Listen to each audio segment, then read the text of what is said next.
Démonstration de force des Imbonerakure. Les jeunes du CNDD-FDD, le parti au pouvoir depuis 2005 au Burundi, se sont donné rendez-vous à une trentaine de kilomètres de Bujumbura, la capitale.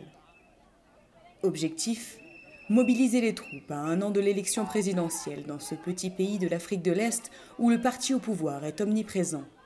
En faisant ce défilé, peut-être que les autres aussi vont avoir un cœur de demander une adhésion au sein de notre parti. L'ambiance bon enfant qui règne ici détonne avec la réputation sulfureuse des Imbonerakure.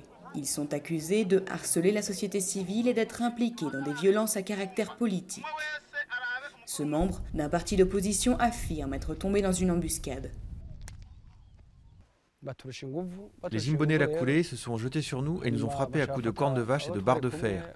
Ils ont tenté de violer 2 filles qui étaient avec nous. Nous avons résisté, mais ils étaient beaucoup plus nombreux. Ils m'ont frappé ici sur la tête et j'ai été hospitalisé.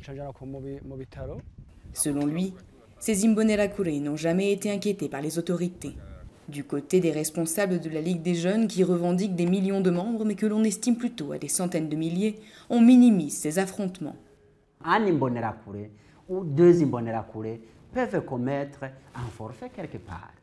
On ne nie pas ça. Mais l'essentiel, ce n'est pas de globaliser, ce n'est pas de généraliser, c'est de dénoncer cet élément qui a commis cette violence et après, cet élément doit être poursuivi et puni par les instances habilitées conformément à la loi. Depuis que l'ONU, informée de possibles distributions d'armes à la jeunesse du parti, s'en est inquiétée auprès du pouvoir, ce type d'incident serait moins répandu. Une accalmie, pourtant loin de rassurer les membres de la société civile.